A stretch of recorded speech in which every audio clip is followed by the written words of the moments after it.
नमस्कार बंधु बान्धवी और छात्र छात्रीসকল मैं सुनारामे मोर YouTube channel Nath care and share आपनालोকক स्वागतम जनाइছো बंधु बान्धवीসকল আজি मैं मोर भिडिओटत स्वास्थ्य सम्बन्धी किछु कथा कबले ओलाइছো भिडिओটো चाइ ভাল पाले आपनालोके लाइक शेयर और कमेन्ट কৰিবলৈ অনুৰোধ জনালো আহকচোন আমি এতিয়া মূল বিষয়টোলৈ যাম আজি आपनालोকক स्वास्थ्य सम्बन्धी जी कथा कबले ओलाइছো সাধাৰণতে আমি স্বাস্থ্য বুলি ক'লে মানুহৰ দেহত কোনো বেমাৰ আজাৰ নোহোৱা हे कथाटोके आमी जदिও कम किन्तु विश्व स्वास्थ्य संस्थाय आमाक की करिছে এটা সূত্ৰ দিছে हे সূত্ৰটো আপোনালোকক তো আগতেও জনাইছো কি health is a state of complete physical mental and social wellbeing not mainly absence of disease or infirmity এটা এই স্বাস্থ্যৰ যেটো ডেফিনেশন দিছে আমি ডেফিনেশন মতে দি আমি যদি যাম বিশ্ব স্বাস্থ্য সংস্থাই সুস্থ সবল বা কুশল বুলি কেইটামান আমাক কি দিছে कारक दिसे बा उपादान दिसे गम पाइছে न कथा ते हे कारक खिनि आमार की बुली होसे यार भितर की আছে स्टैंडार्ड ऑफ लिविंग बुझि पाइছে ना स्टैंडार्ड ऑफ लिविंग अर्थात जियाइ थकार निर्धारित मानदंड तार पिছত আছে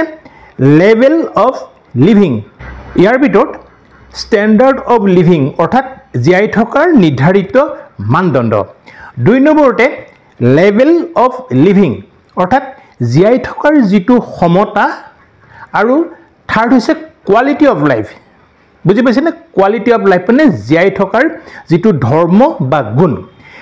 এইকেটা আমি অকমান বিক্ষমভাৱে আমি আলোচনা কৰিব খুজিছো এটা জিয়াই থকাৰ যদি আমি নিৰ্ধাৰিত মানদণ্ডৰ কথা কওঁ জিয়াই থকাৰ নিৰ্ধাৰিত মানদণ্ড বজাই ৰাখিবৰ কাৰণে আমাক শিক্ষাৰ ক্ষমতাটো লাগিব এডুকেশ্যন অৰ্থাৎ শিক্ষাৰ ক্ষমতা লাগিব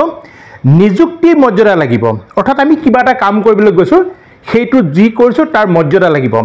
খাদ্যৰ কথা আছে ইয়াতে হাস পোছাকৰ কথা আছে আৰু সেই সমূহ উপাদানৰ কথাটো আমি কি বুলি কৈছো তাৰ লগতে খৰচৰ পৰিমাণৰ কথা আছে মানে আমি যেই থাকোতে আমাৰ খা খৰচৰ কথা আছে গতিকে খৰচৰ পৰিমাণ আমি কি বস্তু ব্যৱহাৰ কৰো ব্যৱহাৰ কৰা সামগ্ৰী এগুটেইখিনিতে ধৰি লোৱা হয় মই খুব চমুকৈ কৈছো তাৰ পিছত আছে কি জিয়াই থকাৰ ক্ষমতা ৰক্ষা কৰিবলৈ আমাক কেইটামান উপাদান দৰকাৰ হয় আৰু সেইখিনি ইউনাইটেড নেশনছে উল্লেখ কৰিছে মই সেইকেইটা উল্লেখ কৰি দিছো কি আছে প্ৰথমতে স্বাস্থ্যৰ কথা কোৱা হৈছে খাদ্যৰ কথা কোৱা হৈছে বুজি পাইছে নে শিক্ষাৰ কথা কোৱা হৈছে কৰ্মৰ কথা কোৱা হৈছে আৰু কৰ্মস্থলীৰ অৱস্থাৰ কথা কোৱা হৈছে বাসস্থানৰ কথা কোৱা হৈছে সামাজিক সুৰক্ষাৰ কথা কোৱা হৈছে হাস পোছাকৰ কথা কোৱা হৈছে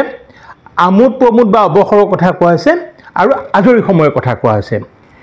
তাৰ পিছৰ যিখিনি আমি জিয়াই থকাৰ ধৰ্ম বা গুণৰ কথা কৈছো মই সেই উপাদানখিনি ভিতৰত আমাৰ কি আছে গৈ মানসিক উৎকৰ্ষ সাধনৰ কথা আছে কামৰ স্বাধীনতা আছে ন্যায়পৰণতাৰ কথা আছে আৰু অত্যাচাৰ উৎপীড়নৰ পৰা আঁতৰি থকা বা মুক্ত হৈ থকাৰ কথা ইয়াত উল্লেখ কৰা আছে এতিয়া আমি সুস্বাস্থ্যৰ কথা কৈছিলো সুস্থ স্বাস্থ্যৰ বহু কাৰক বিজ্ঞানীসকলে উল্লেখ কৰিছে তাৰ ভিতৰত 6টা প্ৰধান কাৰকৰ কথা 6 নম্বৰ 6 6টা কথা মই উল্লেখ কৰিছো সেইসমূহ হৈছে হেৰিডিটি অৰ্থাৎ বংশগত গুণ 2 নম্বৰ পৰিবেশ অৰ্থাৎ এনভাইৰনমেন্ট লাইফষ্টাইল অৰ্থাৎ জীৱন ধাৰণৰ মানদণ্ড সোশিও ইকোনমিক কন্ডিশন সামাজিক ও অৰ্থনৈতিক অৱস্থা আৰু তাৰ পিছত আছে কি হেল্থ এন্ড ফ্যামিলি ওয়েলফেয়াৰ সাৰ্ভিসেস এই গোটেইখিনি বস্তু আমাৰ কি আছে সুস্বাস্থ্যৰ লগত জড়িত আছে এটা আমি বংশগত গুণৰ কথা কৈছো যেটো বংশগত গুণ বুলি ক'লে বংশ মানে বুজি পাইছে না আমি পৰম্পৰা আমাৰ ককাৰ পৰা দেউতাৰ পৰা আমি হলো আমাৰ পৰা আমাৰ ল'ৰা ছোৱালী এনেকে ধৰণে যেটো যাবগৈ কেটো আমি বংশগত বুলি কৈছো এটা জন্মগতভাৱে মানে কি হয় গৈ কিছুমান বেমাৰ এটা পুৰুষৰ পৰা আন এটা পুৰুষলৈ বাগৰি আহে ইয়াৰ ভিতৰত আছে কি আমি ক্ৰোমোজোম আছে আমি ক্ৰোমোজোমৰ কথা পিছত আলোচনা কৰিম ক্ৰোমোজোমৰ বিসংগতিৰ কথা আছে দৈহিক উপাদানসমূহৰ ৰাসায়নিক পৰিৱৰ্তনৰ কথা আছে কেমিক্যাল চেঞ্জেছৰ কথা আছে মানসিক পৰিৱৰ্তনৰ বাধাৰ কথা আছে আৰু আছে কিছুমান বহুমূত্ৰ ৰোগৰ কথা শৰীৰত উক্ত কাৰকৰ উপস্থিতিয়ে আমাৰ সুস্বাস্থ্যত কি কৰে বাধা প্ৰদান কৰে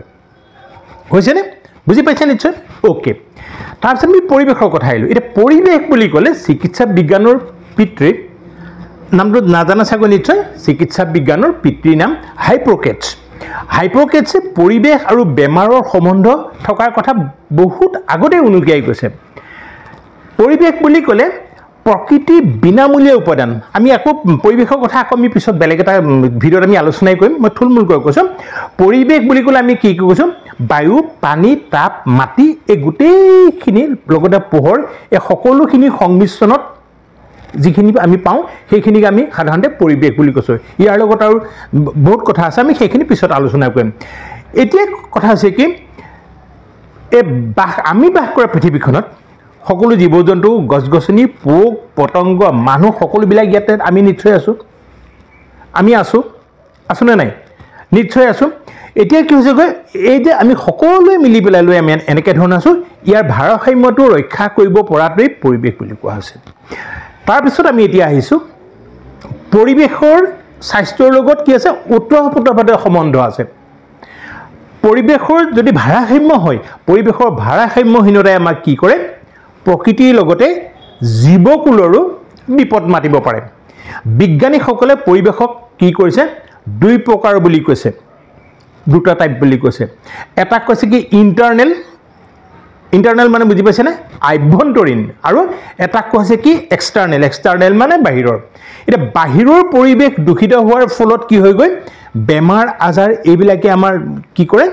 আমাৰ শৰীৰত দেখা দিয়ে আৰু আমাৰ ইণ্টাৰনেল যিবিলাক এফেক্টৰ কথা কৈছোঁ ইণ্টাৰনেল মানে আমাৰ শৰীৰৰ ভিতৰত যিবিলাক হয় সেইবিলাকো আমাক কি কৰিব গৈ বিভিন্ন ধৰণৰ বেমাৰৰ সৃষ্টি কৰিব পাৰে এতিয়া আমি পৰিৱেশৰ কথা আমি ক'লোৱেই এতিয়া পৰিৱেশ বুলি কওঁতে আমি ইণ্টাৰনেল আৰু এক্সটাৰ্নেল ক'লোঁ তাৰ উপৰি আৰু আমি দুটা কথা ইয়াতে উল্লেখ কৰিব পাৰোঁ এটা হৈছে কি নেচাৰেল অৰ্থাৎ প্ৰাকৃতিকভাৱে আমাৰ পৰিৱেশৰ কথা এটা আছে আৰু মানৱ সৃষ্ট এটা পৰিৱেশৰ কথা আছে এতিয়া প্ৰাকৃতিক পৰিৱেশ আৰু মানৱ সৃষ্ট পৰিৱেশৰ মাজত পাৰ্থক্যটো আছে আৰু এই দুইটা পৰিৱেশৰ যদি